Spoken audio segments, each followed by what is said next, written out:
आमदार सुरेश लाड यांनी विरोधकांच्या संधिसधू राजकारणाचे काढले वाभाडे. स्वार्थासाठी एकत्र आलेल्या सेना भाजपच्या अंतर्गत कलहाचा केला भांडाफोड.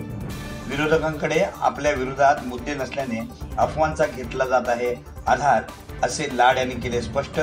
नगराध्यक्ष आणि निर्विवाद बहुमत राष्ट्रवादी आघाडीच्या बाजूनेच असणार असल्याचा केला दावा. निवडणुकीत प्रचाराला ठोस असे मुद्दे उरले नसल्याने विरोधक खोट्या अफवा आणि वैयक्तिक पातळीवर टीका टिप्पण्या करत असून प्रचाराऐवजी असल्या डर्टी गेमवर ते विसंबले असल्याची माहिती देत.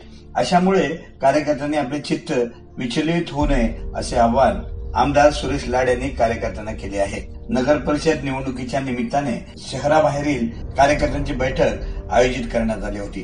त्यावेळी सुरेश लाड मार्गदर्शन आणि रणनीती समजावून सांगत होते. राष्ट्रवादी भवन सभागृहात कर्जत तालुका राष्ट्रवादी काँग्रेस आघाडीची सभा आयोजित केली होती. त्यावेळी आमदार सुरेश लाड यांनी बोलताना भारतीय जनता पक्ष हा खून करणाऱ्या आरोपीला आणि जनतेचा पैसा लुटणाऱ्या लोकांना पक्षात घेऊन त्यांचे शुद्धीकरण करतो असा थेट आरोप केला.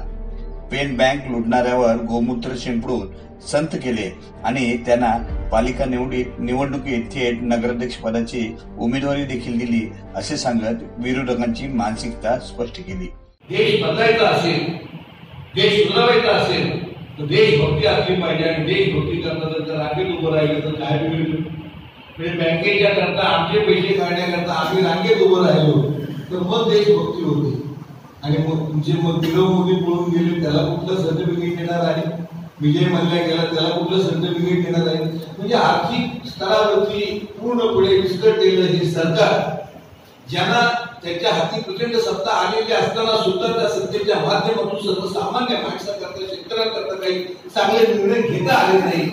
त्यावेळेस मग त्यांनी राम मंदिर सारखा मुद्दा काढला, नोटबंदी सारखं धोरण घेतलं आणि वेगवेगळ्या माध्यमातून मग लोकांचं लक्ष विचलित करण्याकरता मग त्या रिझर्व्ह बँकेमध्ये असणारा पैसा, जी गंगाजळी आहे ती यांना निवडणुकीच्या कामाकरता उधळण्याकरता हवे म्हणून त्या गव्हर्नर वरती यांनी तो वेगवेगळ्या प्रकारे दबाव आणला आणि मग एक एक गव्हर्नर आपल्या गव्हर्नर पदाचा राजीनामा म्हणजे नोटाबंदी, आर्थिक घोटाळे आणि महागाईचा आगडोंब उसळवणाऱ्या केंद्र आणि राज्य सरकारवर टीकेचे आसूड ओढले.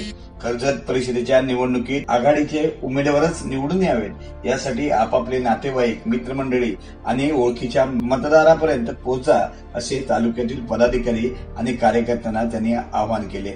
आपले नातेवाईक, मित्रपरिवार यांच्या गाठीभेटी घ्याव्यात असे सल्लाही दिला. शिवसेनेचे पक्षप्रमुख उद्धव ठाकरे कर्जतला आले होते. त्यांनी राष्ट्रवादीऐवजी भाजपचाच समाचार घेतला होता. भाजपच्या गोटात त्यामुळे नाराजी पसरली होती. या निवडणुकीपुरती केलेली युती जनतेसाठी नाही तर स्वतःच्या स्वार्थासाठी आहे असा आरोप सुरेश लाड यांनी केला. आता विरोधकांकडे प्रचाराचे प्रभावी मुद्दे नाहीत, त्यामुळे अफवा पसरवण्याचा धंदा सुरू आहे. आपल्या मुलीवर केलेल्या आरोपांना उत्तर देण्यासाठी तीच समर्थ आहे. त्यामुळे अफवा पसरून कुटुंबाचे खच्चीकरण करण्याचे नियोजन फसवणारे आहे असे त्यांनी सांगितले. ऍडव्होकेट झालेली मुलगी नगराध्यक्ष पदाकरता जर का उभी राहत असेल तर तिला पोटले म्हणणारी ही माणसं काय बुद्धीची आहे, काय कुवतीची आहे हे सुद्धा यातून दिसलं. त्यांच्या मनात काय आहे, त्यांच्या पोटात काय आहे हे सुद्धा आपल्याला या निमित्तानं दिसलं. अशी अनेक त्यांच्या बाबतीत आपल्याला सांगण्यासारखी जी काही प्रचाराकरता सामग्री आहे ती आपल्याला मिळेल, दिली जाईल. वासुदेवाच्या माध्यमातून, पथनाट्याच्या माध्यमातून, शाहिरीच्या माध्यमातून आपले विचार अधिक प्रभावीपणे पटवत असताना कार्यकर्त्यांनी त्यामध्ये कुठे कमी पडू नये. या प्रसंगी राष्ट्रवादी प्रदेश अध्यक्ष भगवान भोईर, जिल्हा उपाध्यक्ष एकनाथ धुळे, जिल्हा सरचिटणीस नानाजी चव्हाण, तालुका अध्यक्ष अशोक भोपतराव यांच्यासह राष्ट्रवादीचे कार्यकर्ते उपस्थित होते. सहसमाचारकर्ता जगदीश दगडे, कर्जत.